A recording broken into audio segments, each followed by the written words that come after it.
I step out of my black Tesla, and the Colorado autumn air hits my face like a slap from the past. 5 years. 5 years since I walked out of this family's life with nothing but my programming skills, and a promise that still echoes in my ears. Watch me. The Prairie Hills Country Lodge towers ahead, its marble entrance gleaming under the setting sun. 120 guests inside, celebrating Grandma Miriam's 78th birthday. They have no idea what's coming. My phone buzzes against my palm. Nolan Pierce, my COO, never texts unless it's urgent. The AG's office confirmed Miriam's audit backs up their case. The warrant is active. This could happen tonight. My fingers tighten around the device. Attorney General's office. Warrant. Tonight. The words should terrify me, but instead I feel something cold and sharp settling in my chest. Justice, maybe. Or vindication. I adjust my $3,000 Armani blazer, the charcoal fabric fitting like armor. The same family who dismissed me as a failure 5 years ago has no clue that their disappointment now runs a $180 million cybersecurity empire. Watch me. I whisper to the marble steps, but even as I say it, my hands shake. The memory crashes over me like it always does. That dinner 5 years ago. The Grant family dining room with its pretentious mahogany table and crystal chandelier that cost more than most people's cars. I was 26. Desperate. Still believing I could earn their approval if I just tried harder. Playing with code isn't a career, Alexis. Dad's voice carried that particular blend of disappointment and dismissal I knew so well. Douglas Grant, real estate mogul, couldn't fathom that technology might actually matter. When are you going to get serious about your future? Mom set down her wineglass with a delicate clink. Why can't you be more like your sister? Evelyn Grant's specialty. The comparison that cut deepest because it was designed to. Marilyn, golden child extraordinaire, leaned back in her chair with that smile I'd learned to fear. Actually, I might have something for Alexis. My nonprofit could use an assistant. Part-time, of course. Assistant, part-time, after I'd spent 3 years building security software that companies were actually buying. See? Mom's face lit up like Marilyn had just offered to cure cancer. Marilyn always looks out for family. The weight of 26 years crashed down on me in that moment. 26 years of being the family scapegoat, the one who couldn't measure up, the disappointment. I'd worked double shifts at 16 to pay for college, while Marilyn's education was fully funded. I'd listened to years of, "Why can't you get straight A's like your sister?" I'd built something from nothing and they called it playing. But it was what Mom said next that broke something inside me permanently. "I just want to be proud of you, honey. Is that too much to ask?" "I am proud of you." 5 words I'd chased my entire life. 5 words she'd never said. Not once. Not even when I graduated summa cum laude or when my first client paid me $50,000 for a security audit. The need for her approval had been my fatal flaw since childhood. I was the daughter who stayed up until 3 a.m. perfecting projects for parents who noticed nothing but flaws. I was the teenager who worked herself into exhaustion trying to prove she deserved the same investment they gave Marilyn without question. I was the young woman who kept believing that if I just achieved enough, if I just made enough money, if I just became successful enough, they would finally see me. But sitting at that table, watching Marilyn's smug satisfaction and my parents' relieved expressions because their golden child had solved the Alexis problem, I understood the truth that would change everything. The game was rigged. It had always been rigged. They needed me to fail so Marilyn could succeed. They needed me to stay small so they could feel big. They needed me to remain desperate for approval so they could dole it out as a reward for compliance. I stood up from that mahogany table. Dad's face went slack with shock. Marilyn's smile faltered. "Watch me," I said. 2 words that meant everything and nothing. Watch me what? Build something real? Prove my worth? Succeed without you? All of it. None of it. I didn't know yet. I walked out their front door into the October night. I blocked their phone numbers. I returned Christmas cards unopened. I built Vanguard's shield from a $1,000 laptop in my studio apartment, coding 18-hour days fueled by rage and determination. For 5 years, I chose myself over their approval. It was the most terrifying and liberating decision I'd ever made.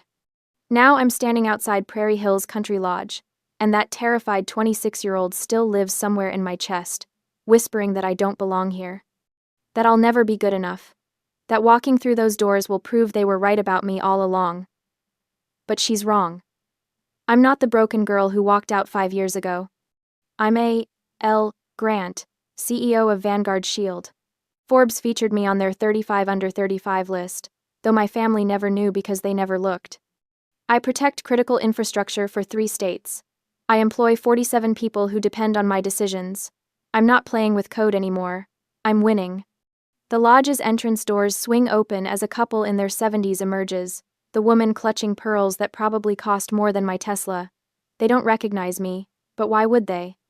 The last time Willow Creek Society saw me, I was the Grant family failure. Tonight, that changes. My phone buzzes again. Another text from Nolan. You sure about this? I can handle everything from here. I almost smile. Nolan Pierce. The first person who saw my worth before I proved it. My COO. My friend. The brother I chose instead of the family I inherited. He's offered to spare me this confrontation, to let me avoid the emotional battlefield waiting inside. But running would prove they were right, and I'm done running. I type back, I've got this. Because I do. Whatever happens tonight, whatever family drama unfolds, whatever pain gets dredged up, I know who I am now. I know what I've built. I know my worth isn't determined by people who couldn't recognize talent if it debugged their entire network. The marble steps feel solid under my heels. The doorman nods respectfully.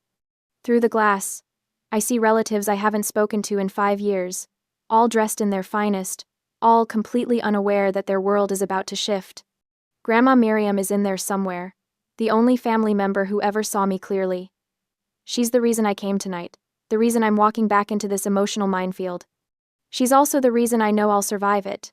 I reach for the handle, and for just a moment, I let myself feel everything. The fear, the anger, the hope, the grief. 5 years of silence ending in one evening. The family that broke me about to discover who I became in the breaking. The warning arrives 3 days before Grandma Miriam's party, buried in my morning inbox like a digital time bomb. Marilyn is planning something big for Grandma's party. She says she's going to expose the truth about you. Cousin Tessa's text stops my coffee cup halfway to my lips. I'm sitting in my Denver penthouse, 47 floors above the city that rebuilt my life, and suddenly I'm 26 again. Heart racing, palms sweating, that familiar knot of dread forming in my stomach. Expose what truth? I haven't spoken to any of them in 5 years. I've been ghost protocol since I walked out of their dining room. What could Marilyn possibly know about my life now? I forward the message to Nolan Pierce without a word. My COO understands family warfare better than most people understand their own careers. He built his fortune escaping an equally toxic clan in Boston. His response comes back in minutes. On it, calling contacts now. This is why I pay Nolan the big money. Well, one of the reasons. The other is that he's the only person I trust completely, which says everything about my relationship with blood relatives and nothing about his qualifications. 2 hours later, he's standing in my office with the expression I've learned to fear. It's the same look he wore when he discovered our biggest competitor was stealing our code. Professional concern wrapped in barely contained fury. She hired investigators, he says without preamble. Ridgewell and Hartman out of Denver. High-end firm, not cheap. My chest tightens. What kind of investigators? The thorough kind. Colton Hartman specifically, former FBI, 20 years experience, specializes in financial forensics and background verification. Nolan drops a manila folder on my desk. The good news is he's ethical. Won't fabricate evidence or break laws to get dirt. And the bad news? He's very, very good at finding what's actually there. I stare at the folder without opening it. Inside are probably photos, financial records, employee interviews. The architecture of my carefully constructed new life, laid bare for Marilyn's entertainment. How much does she know? Nolan's silence stretches too long. When he finally speaks, his voice carries the weight of bad news delivered gently. She knows about A.L. Grant. The world tilts sideways. A.L. Grant. My professional identity. My gender-neutral shield in the tech world. My protection against anyone connecting Vanguard Shield's success to the Grant family failure. 5 years of careful separation, gone. She knows you're on the Forbes list. She knows about the $180 million valuation. She knows your CEO. His voice gets quieter. Alexis. She knows everything. I sink into my chair, the leather suddenly feeling like quicksand. This is worse than I imagined. Marilyn didn't just discover I exist, she discovered I succeeded. Spectacularly. While she was playing nonprofit director in Willow Creek, I was building an empire an hour away. There's more. Of course there is. Nolan pulls out his phone, scrolls to something that makes his jaw clench. Hartman's investigation went both ways. When he traced payment sources for his fees, he found something interesting in Marilyn's finances. My blood turns to ice water. What kind of something? $420,000 embezzled from her nonprofit over 3 years, plus $25,000 stolen from your family trust. He looks up from the phone. Hartman's legally obligated to report felony financial crimes to the Colorado Attorney General's office. The irony hits me like a sledgehammer to the chest. Marilyn hired an investigator to destroy me and accidentally destroyed herself instead. The golden child who spent years criticizing everyone else's ethics is a criminal. The sister who got everything handed to her has been stealing from charitable donations and family money. When does he file the report? He's filing it. This morning. Nolan's expression shifts from concern to something harder. The Attorney General's office confirmed they're opening an investigation. Could result in federal embezzlement charges. I should feel vindicated. I should feel justice served on a silver platter. Instead, I feel sick, because I know what this means. The Grant family's perfect world is about to implode. Douglas and Evelyn Grant, pillars of Willow Creek society, are going to discover their golden child is facing 3 to 5 years in federal prison. Their charitable foundation queen is a thief. Their social status is about to crater.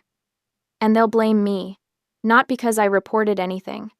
I didn't know about the embezzlement until 30 seconds ago. But because I'm the family scapegoat, the permanent problem, the daughter whose existence seems to invite catastrophe. This is enough for the AG to open a criminal investigation. They're going to move fast. Including at Grandma's party. I picture the scene. Prairie Hills Country Lodge, 120 guests dressed in their finest, celebrating Miriam's 78th birthday. Marilyn at the microphone, preparing to humiliate me publicly when federal agents walk through those marble doors. The poetic justice would be beautiful if it weren't so devastating. My phone rings. Unknown Colorado number, but I recognize the area code. Willow Creek. Should I answer it?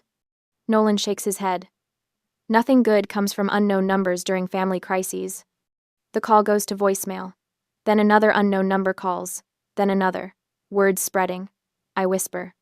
Probably Marilyn, calling relatives to warn them about your deception. She doesn't know about the Attorney General yet. Nolan's voice carries grim amusement. She's still planning her ambush, not knowing she's already been ambushed. My laptop chimes with an email notification. Mom's address. The first direct contact in 5 years. Subject. Family obligations. Alexis, your father and I expect you at your grandmother's party. Whatever games you're playing with your sister need to stop immediately. Family comes first, not your hurt feelings. It's time to grow up and take responsibility for your choices. We'll discuss your behavior privately after the celebration. Mother. I read it twice, then closed the laptop. They still don't get it. I say to nobody in particular. They think this is about hurt feelings and sibling rivalry. They think I'm the problem. Are you going? The question hangs in the air like smoke from a house fire. Am I going to walk into that emotional battlefield? Am I going to face down parents who still see me as the family disappointment? Am I going to watch Marilyn get arrested at our grandmother's birthday party? Yes. Nolan raises an eyebrow. You sure? I can handle everything from here. You don't need to subject yourself to that circus. But he's wrong. I do need to be there. Not for revenge, not for vindication, not even for justice. I need to be there, because running away would prove everything they ever said about me.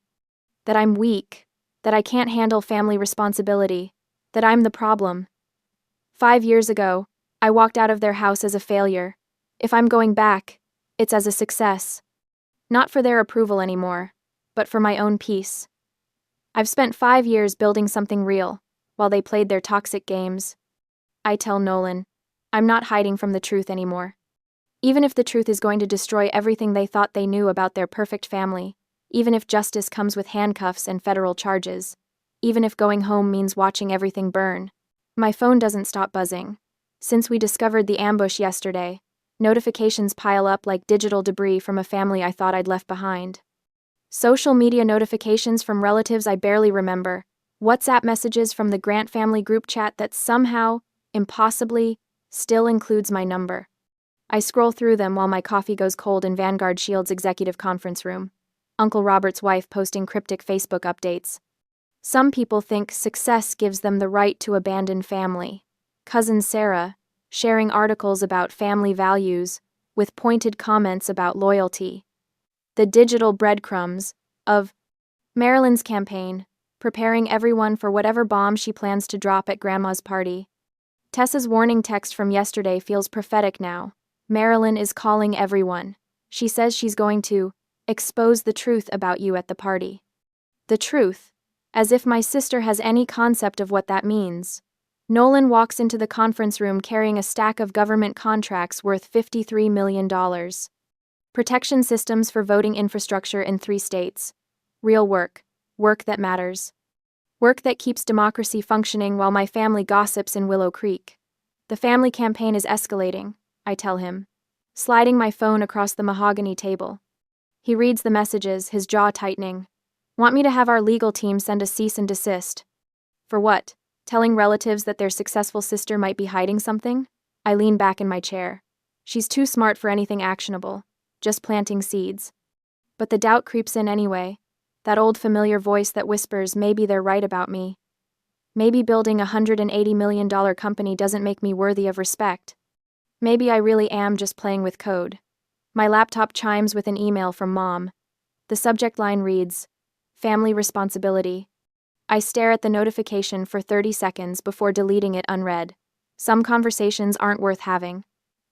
The Attorney General's office confirmed they received Colton's report, Nolan says, settling into the chair across from me, but no timeline on when they'll act. When, not if. The distinction matters. Marilyn's financial crimes will catch up with her eventually, but Grandma's party is in 2 days. 2 days for whatever chaos my sister has planned. My phone rings. Unknown Colorado number. Hello? Alexis, Dad's voice, gravelly with false authority. We need to talk. I haven't heard Douglas Grant's voice in 5 years. It sounds smaller than I remember, less commanding. Age, maybe, or the realization that his intimidation tactics don't work on someone who built her own empire. About what? About what? Your grandmother's party, your mother thinks. He pauses, and I hear Mom's voice in the background, sharp and insistent. We think it would be best if you didn't attend. The familiar punch of rejection hits my chest. Even now, even after everything I've accomplished, they want me gone. The inconvenient daughter who might disrupt their perfect family narrative, because Marilyn says you've been spreading vicious rumors that her nonprofit has financial problems. We don't need that kind of drama at Miriam's celebration. Spreading lies. The projection is stunning. I've spoken to exactly 0 family members about Marilyn's criminal behavior, 0 social media posts, 0 gossip campaigns. I've been silent for 5 years while they constructed whatever fantasy version of events helps them sleep at night. I haven't said anything to anyone about Marilyn. I see. Believe what you want, Dad. I'll see you at the party. I hang up before he can respond. Nolan watches me carefully. You okay? They just uninvited me from my own grandmother's birthday party because Marilyn convinced them I'm some kind of criminal mastermind. I laugh, but it comes out hollow. The system works sometimes, Nolan says quietly, but it doesn't feel like victory. It feels like standing in quicksand while my family throws stones. My phone rings again. This time the number makes my heart skip. Grandma? Hello, sweetheart, Miriam's voice, crystal clear despite her 78 years. I heard Douglas called you. He uninvited me to your party. Douglas doesn't get to uninvite people to my party. Neither does Marilyn, though she's been suggesting I should consider who attends. Grandma's tone sharpens. As if I need a criminal's advice about guest lists. Criminal. The word hits different coming from Miriam. Not speculation or accusation. Fact. You know about the investigation. Sweetheart, I commissioned it. The world stops. What? 2 months ago, I ordered my own audit of Marilyn's nonprofit. Something about her finances never added up. New Mercedes on a nonprofit salary? European vacations funded by donor appreciation events? I'm old, not stupid. My grandmother. Sharp-minded, suspicious, protective of family resources while everyone else got distracted by Marilyn's golden child performance. The auditor found everything. Miriam continues. The embezzlement, the phantom expenses, the money stolen from our family trust. When that private investigator approached me last week with similar findings, I shared my audit with him, made his job much easier. The pieces click into place. Colton Hartman had two sources of evidence: the paper trail he uncovered and Grandma's independent investigation. No wonder the Attorney General's office moved so quickly. Why didn't you tell anyone? Because I wanted to see how far she'd go, how much she'd steal, how many people she'd hurt before someone stopped her. Miriam's voice carries 5 decades of family wisdom. Turns out, she was planning to hurt you publicly while stealing from the family privately. That's when I knew she'd gone too far. I sink back in my conference chair, overwhelmed. I'm just worried. If she gets arrested at the party, the shock. For you. That the shock might kill me? Grandma laughs. Alexis, I'm 78, not fragile. I've survived the Great Depression, 3 recessions, and your grandfather's midlife crisis. I think I can handle learning that my granddaughter protected herself from a predator. Predator. Another word that hits like truth. Besides, Miriam adds, Marilyn doesn't know I have copies of everything. Bank records, forged signatures, diverted donations. She thinks she's holding the only cards, but I've been playing this game longer than she's been alive. For the first time in days, I smile. Really smile. I'll see you at the party, Grandma. I'm counting on it. Someone needs to witness justice being served. After we hang up, I sit in the conference room silence, processing everything. Marilyn played her final card last night, threatening Grandma to keep me quiet. But she played it against someone who was already 3 moves ahead.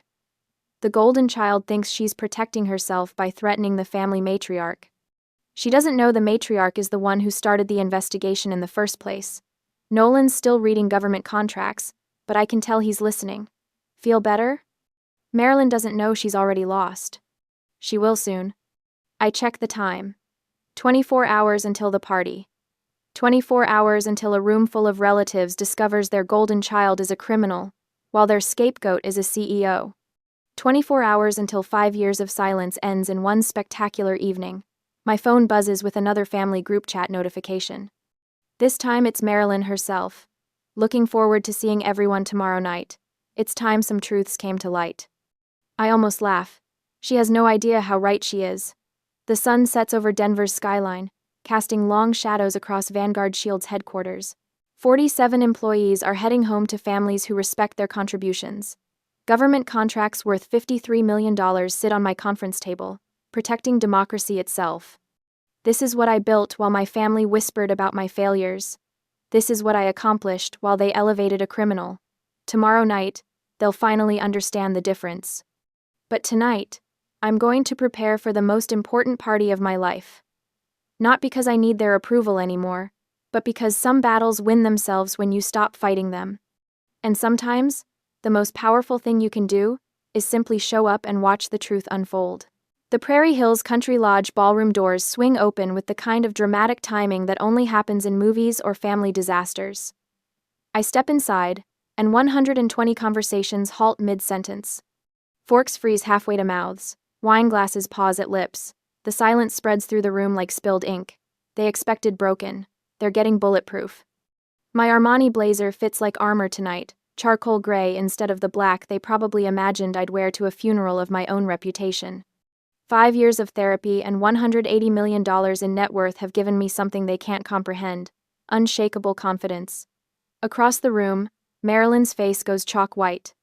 She's standing near the head table, microphone in her manicured hand, clearly caught mid-preparation for whatever humiliation she'd planned. Her mouth opens slightly, then snaps shut. This isn't the broken woman she expected to destroy tonight, but it's Grandma Miriam's smile that steadies my breathing. She sits at the head table like the queen she's always been, her sharp gray eyes twinkling with secrets. She, like me, is one of only 2 people in this room who knows what's really about to unfold. I don't rush toward any particular group. I don't announce my presence or offer explanations. I simply walk through the space like I belong here, because I do. Success has taught me that confidence isn't about proving yourself. It's about knowing your own worth and letting others catch up. Cousin Tessa approaches first, her face flushed with what looks like embarrassment. Alexis, wow. You look.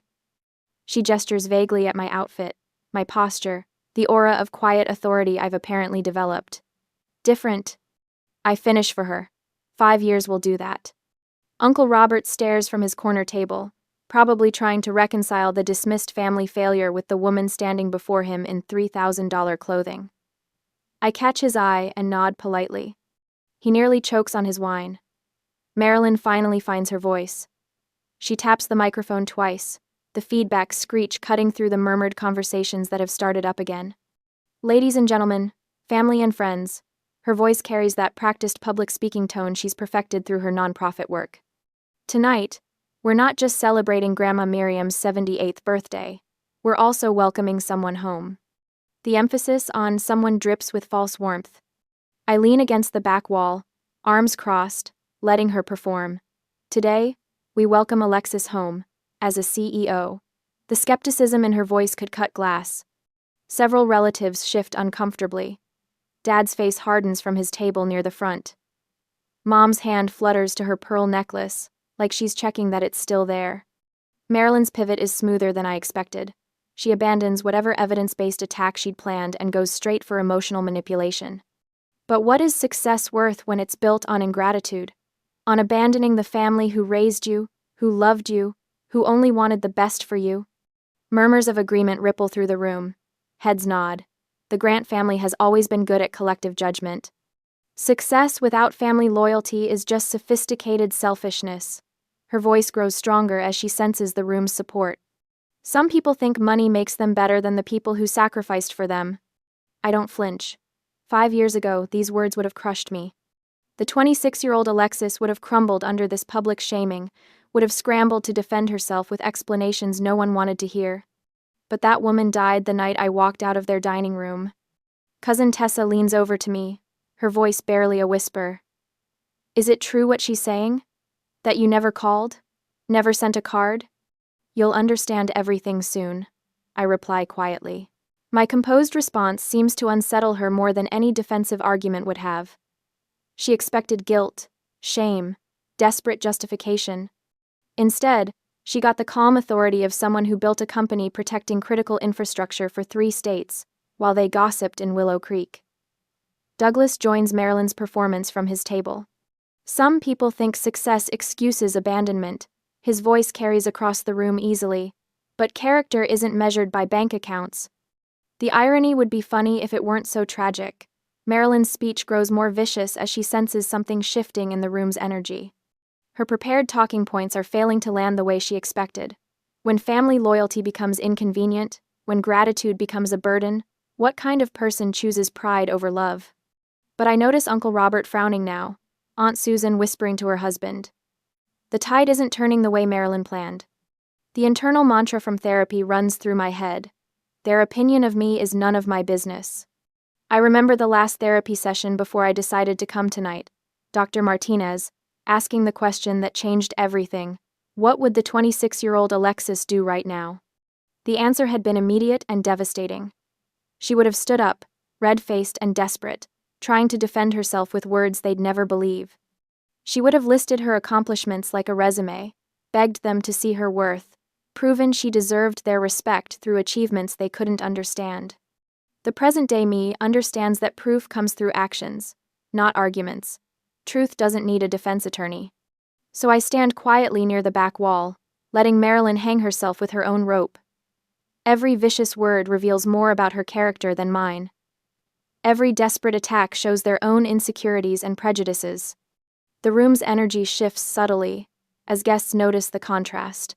Marilyn's increasingly frantic accusations versus my calm, collected presence. I'm not the broken failure they expected. I'm not defending myself or begging for acceptance. I'm just here, confident, unshakable. Uncle Robert mutters to his wife, just loud enough for nearby tables to hear. She doesn't look like a failure to me. Marilyn's speech reaches its crescendo. Success built on abandoning family isn't success at all. It's just sophisticated betrayal. The ballroom doors open. 7:52 p.m. Two detectives and an investigator from the Colorado Attorney General's office enter with the kind of purposeful stride that cuts through party atmosphere like a knife through silk. Their badges catch the chandelier light as they scan the room. Conversations die again. But this time, the silence feels different. Dangerous. The lead detective's voice carries just enough to reach the microphone. Miss Marilyn Grant? Every head in the room turns toward the head table. Marilyn's face goes from flushed with righteous indignation to corpse pale in the span of a heartbeat. You are under arrest for embezzlement and fraud.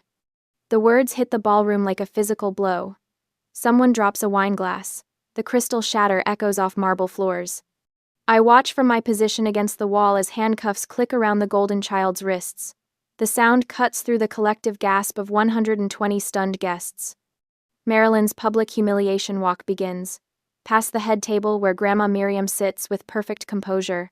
Past relatives whose mouths hang open in shock. Past parents whose world is crumbling in real time. And past me. Our eyes meet for one brief moment as the detectives escort her toward the exit. I see fear, rage, and something else I don't recognize. Defeat, maybe. I don't gloat. I don't smile. I simply witness justice finally being served. The ballroom erupts into chaos as the doors close behind them. Douglas and Evelyn rush toward me, voices rising in desperate confusion. What did you do? How could you do this to your own sister? Grandma Miriam's clear voice cuts through their panic. Alexis did nothing. The Attorney General's office did their job. The truth is finally being seen. The family's conspiracy of willful blindness finally cracks. Relatives whisper frantically, "Wait, if Alexis didn't report this, then who did?" Nolan Pierce enters quietly through the side door, his presence confirming what some guests are beginning to suspect. I'm not the family failure anymore. I'm the only one left standing. The ballroom buzzes with whispered conversations that slice through the air like static electricity. I stand near the dessert table, watching family members cluster in tight groups, their voices low but their gestures animated. The birthday cake sits untouched, its 78 candles now cold wax puddles on buttercream. 20 minutes have passed since Marilyn left in handcuffs. 20 minutes since my family's world cracked wide open. I heard it was embezzlement. Aunt Patricia whispers to Uncle Robert, her voice carrying despite her attempt at discretion. $400,000. From her own charity, Robert responds, shaking his head. Jesus Christ, Pat. We donated to that thing. Cousin Tessa approaches me, her face pale. Alexis, I'm so sorry. I had no idea about any of this when I warned you about Marilyn's plan. I touch her arm gently. Neither did I. Not the details, anyway. But that's not entirely true. I knew something was wrong. The pieces were already falling into place before tonight, thanks to Colton Hartman's thorough investigation. The private investigator Marilyn hired to destroy me had uncovered far more than my business success. He'd found her crimes. Detective Williams approaches our group, his notepad out. Miss Grant, I need to ask you a few questions about your sister's financial activities. I've had no contact with Marilyn for 5 years, I say clearly. I knew nothing about her business operations. But you did hire the investigator who discovered the embezzlement? No, I didn't. The truth feels strange in my mouth. My sister hired Ridgewell and Hartman to investigate me. Mr. Hartman discovered her crimes while conducting that investigation. Williams nods, making a note. Professional obligations required him to report the financial crimes to our office. Across the room, Dad stands with his back against the wall, his face gray as concrete. Mom sits in a chair someone brought her, clutching a tissue that's disintegrated from overuse. They look like survivors of a natural disaster, which I suppose they are. A natural disaster named consequences. Alexis? Grandma Miriam's voice draws my attention. She's sitting at the head table, still wearing her birthday tiara, looking more alert and sharp than anyone else in the room. Would you help me with something? I cross to her table, aware that conversations pause as I pass. 5 years ago, these people watched me leave as the family failure. Tonight, they're seeing me as something else entirely. Sit with me, dear. Miriam pats the chair beside her. I think it's time I shared something with everyone. She stands slowly, reaching for the microphone Marilyn abandoned. Her voice carries clearly through the ballroom's sound system. Friends, family, I know tonight has been shocking for many of you. But I need to tell you something important. She pauses, her eyes finding Dad across the room. 2 months ago, I commissioned my own audit of Marilyn's nonprofit organization. The room goes completely silent. Even the catering staff stops moving. I've been suspicious for some time. Marilyn lived well above what a nonprofit director should earn. Her European vacation last spring, funded she claimed by a bonus, raised questions. So I hired forensic accountants to examine her books. Dad's face turns from gray to white. Mother, what are you saying? I'm saying I discovered what Mr. Hartman discovered. Forged signatures on donation receipts. Phantom expenses for events that never happened. Money diverted from programs meant to help at-risk children. Her voice strengthens with each word. And $25,000 stolen from our family trust. Money that was designated for my medical care. The gasp that runs through the room sounds like wind through dry leaves. Grandma Miriam found bank records. I add quietly, my voice carrying in the stunned silence. The family trust money funded Marilyn's vacation to Europe. Uncle Robert's face flushes red. You mean she stole from her own grandmother? While criticizing others for their greed, Miriam confirms, while positioning herself as the moral center of our family. I watch the information sink in. These people have spent decades seeing Marilyn as the golden child, the responsible one, the daughter who stayed close and cared for family. Learning that she systematically stole from the very people who adored her creates a cognitive dissonance that shows on every face. Mom finally speaks, her voice hoarse. How much? $420,000 from the charity. Detective Williams answers from across the room. $25,000 from the family trust. Total restitution of $445,000. The number hangs in the air like a guillotine. We don't have that kind of money, Dad says quietly. Not liquid. We'd have to sell the house. I feel a complex emotion I can't quite name. Not satisfaction, exactly. Not vindication. Something sadder and more final. The family that valued appearances above all else is about to lose everything that maintained those appearances. Their $1,200,000 house, their country club membership, their position in Willow Creek society. All of it built on a foundation that just collapsed. Douglas, we need to talk. Detective Williams approaches my parents. The district attorney wants to discuss cooperation in your daughter's case. As they walk away, heads bowed, I notice something I haven't felt in 5 years. The absence of their disapproval doesn't hurt anymore. Their opinion of me, good or bad, simply doesn't matter. Success didn't give me that freedom. Money didn't buy it. Justice did. Alexis, Cousin Tessa approaches hesitantly.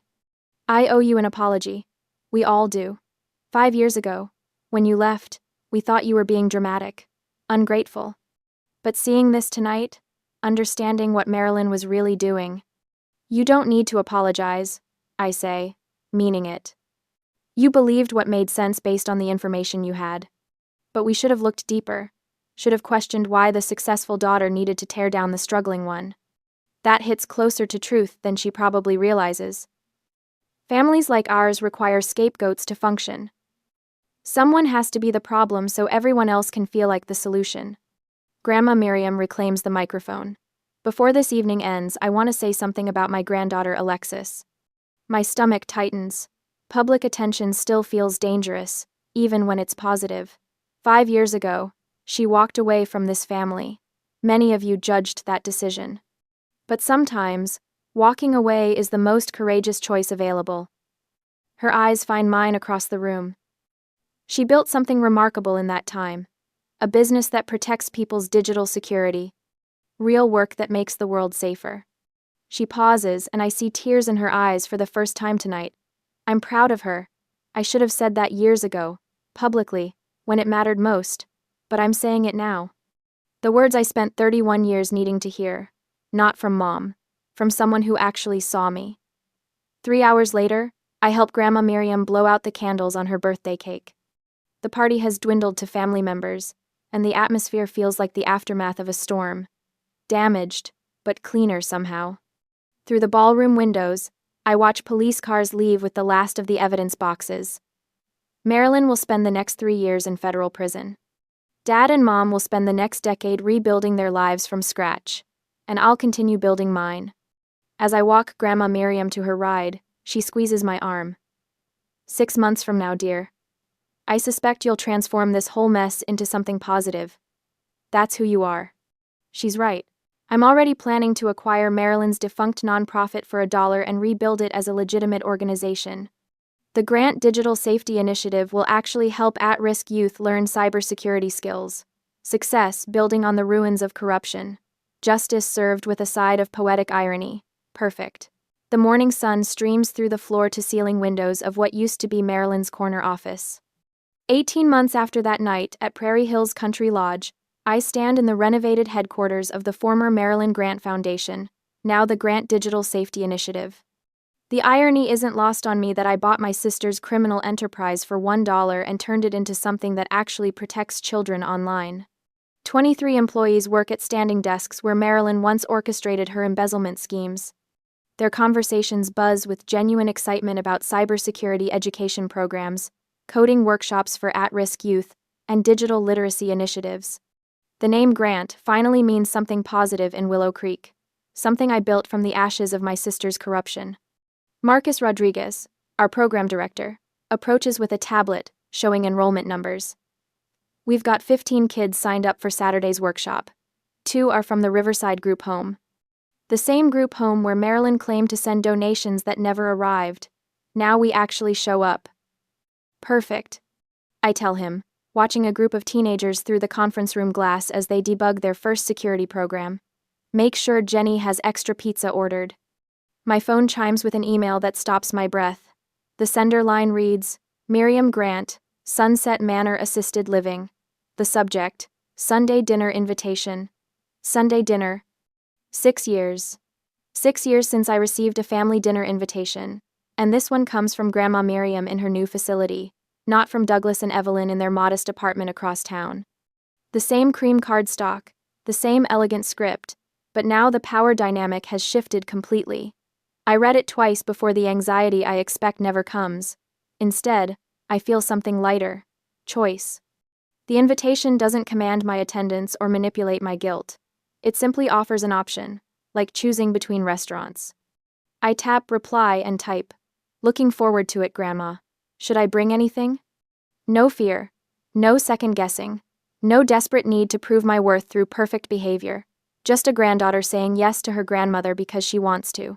The memory surfaces unbidden.